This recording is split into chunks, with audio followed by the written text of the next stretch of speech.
Hey there guys and girls, coming at you with some beginner tips for Palworld. So if you just started playing or haven't been playing for that long, then you clicked on the right video. Without further ado, let's get it started.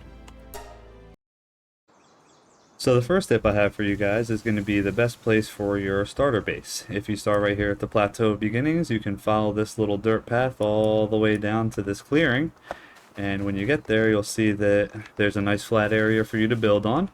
If you come over here near the lake, there's a spawn where there will be a bunch of berries, and you can grab them to get some food and some seeds to start building your own little farm for your pals to make their own food.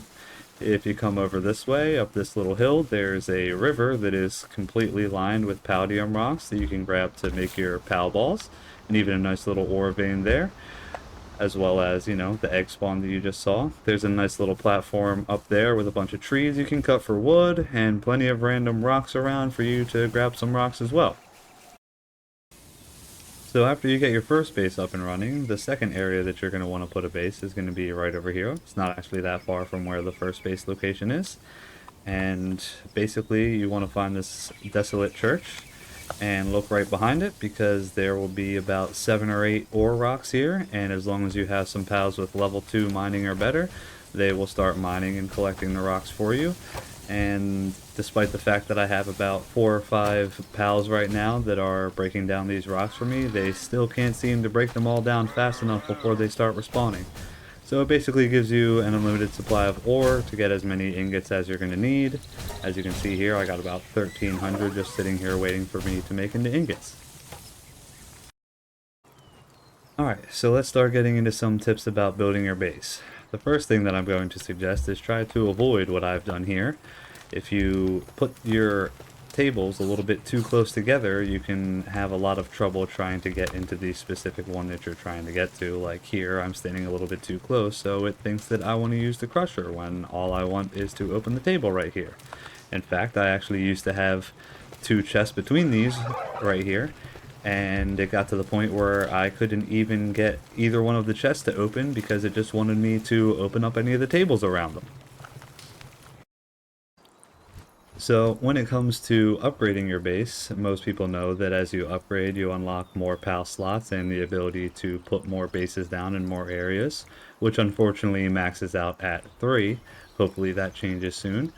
But something that most people might not know is that despite what is on this list, you don't have to put everything in the same area. Say that you're upgrading your base and it's asking you for more upgraded tables. You don't have to put them on your main base. You can actually put them on your second base, and as long as you complete everything on the list on one base, you'll be able to pass to the next base level.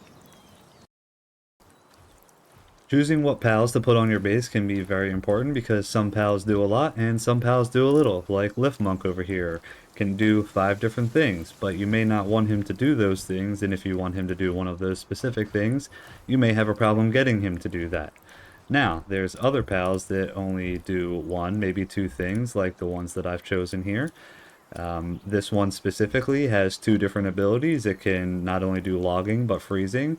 But say for instance you don't have anything on your base that requires freezing, he will just do the logging. Now this can help a lot when you're trying to get one specific resource or one specific thing done. Another cool thing is this specific pal, Vixie, has a special ability that digs up items from the ground if you have a ranch. Now most of those items are actually going to be pal balls, which can be very helpful in the beginning. You'll just have to wait a little bit for him to dig them up.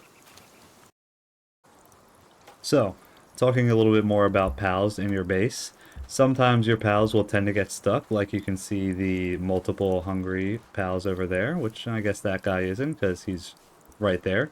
But sometimes they'll get stuck, and if they get stuck and they get too hungry, they will start to starve and eventually either die or become injured. Now, if they get stuck, the easiest way to unstick them is to find maybe an empty pal box, throw them in, pull them right back out, they'll spawn outside the box and keep going on about their business. Now, when they get injuries, I would highly suggest you to heal them immediately, as quickly as possible at least, or if you can't heal them, put them back in your PAL box because they can actually develop an eating disorder. And I had a pal that developed an eating disorder, and As you can see, I have about 1,000 berries here, but I had about 8,000 berries before he developed his eating disorder. And when he did, he ate all 8,000 of them within an hour or two of me playing the game, and I ended up coming back to my base to all my pals starving, dying, and severely injured. So if you want to avoid that, just keep a little eye out when you come back to your base on the right side to see if anyone's having any issues. Now, of course, your pals can be very helpful in grabbing stuff for you, moving it around, or just, farming it up, but they don't really have that good of a brain when it comes to where to put them. As you can see, I put this chest in between these two things, and yes, they put some stuff in it, but there's also some random other stuff. But occasionally they will also decide, screw it, I don't want to put it there, I want to come inside your base, go all the way upstairs, find one of your chests, and put some stuff in there. And as you can see, there's just some random palladium fragments, wood, stone in here. There's some more in here. There's some more in here. They will literally just put it anywhere they decide. It doesn't matter how close the chest is to whatever they're picking it up. They will just put it anywhere that they feel like it. So if you want to avoid that happening, you can actually just split your stacks, and as long as you fill up every slot in a chest, they won't be able to put anything in the chest that isn't already in the chest. Alright, and the last tip that I have for you guys for your bases is to make sure that you put some sort of fire down next to your egg incubators, because it will actually help you speed up the incubation time.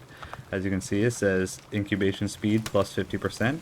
Sometimes you'll also get plus 100%. I believe with fire eggs and frozen eggs, also sometimes water eggs, will only go up to 50, while normal eggs, verdant eggs, they can go up to 100. Now this can be really helpful when you have bigger eggs a little bit later in the game and it takes about 2 to 3 hours to hatch those eggs. Having that time cut in half can help a lot. So these next couple tips are going to be when you're over encumbered and you can't really move. Luckily, the recent update allowed it to where you can carry as much as you can and you'll still move this minimum speed instead of being completely standstill. But if you need to move a little bit faster, you can make yourself a grappling gun and basically just pull yourself along with the grappling gun. Now, this can kind of suck when you have the level 1 grappling gun because it takes about 10 seconds to recharge. But if you need to move faster than that, you can unslot it and reslot it, and it completely gets rid of the cooldown so that you can move around even faster. Now, say for instance you're also, really far away from your base and another fast travel like I am right here, then if you have enough base slots to build another base, which is why I would suggest only keeping 2 at a time, then all you have to do is bring along what you need to make a PAL box, which is only going to be 1 palladium fragment, 8 pieces of wood, and 3 stone, which is also, pretty easy to find if you're even just out and about, so you don't even always have to bring it with you. But you can easily just place the PAL box down once you find an empty area for you to put it down and build it up. Takes about 10 seconds. You can have your pal help you too if you have one out. And once you have it built, you can just fast travel back to your base. Drop all of your stuff at your base, and then you can fast travel right back to where you were and break down the box and keep going on about your adventure. Or if you're done adventuring in that direction, you can also just use the fast travel option on here. Go over to the one that you just built, press the button to dismantle it, and it'll get rid of it. So then you can now go out and adventure again, and if you need to teleport back somewhere where you're not near fast travel, you can just put your PAL box down again and fast travel right back home. Alright, so the last tip I have for you guys is going to be how to find ancient civilization parts. Now, they will become increasingly more needed when you're building weapons and armor as you go along, as well as for repairing them, which can get very tedious and annoying to have to go out and get, especially if your armor is already broken. So the easiest way to get them, possibly the only way to get them aside from chests, is killing any of the pals that appear on the map with their own marker. Now, I've found that the ones that are in their own dungeon usually tend to drop 1 or 2 more than the ones that are in the overworld. The way you can tell if there's a dungeon for it is there will be a fast travel nearby that says sealed realm of something or the other. and it usually matches along with whatever type of pal they are.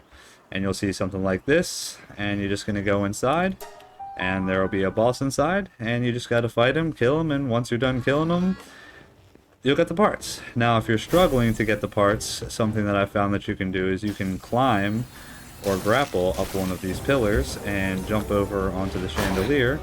Now, from up here, most physical attacks will completely miss you. Some range and beam attacks can still hurt you, like these, but if you try to stand on one side, you can attempt to avoid them by sliding. Now, the AoE attacks like that can also knock you off, so be careful. If you see that, honestly, I suggest just clinging back onto the pillar from the chandelier. If you get knocked down, you can easily climb back up. Or you can also kind of jump onto the sides over there, even though I completely missed, and there's a little layer of area you can stand on there. And you can basically just hang out at the top while your pals do all the work for you at the bottom, and then collect your parts when you're done. That's going to be all for the video. If this helped you out in any way, please leave a like, and feel free to leave a comment if you have any other questions, or even if you have a tip, and I'll catch you guys in the next one. Peace out.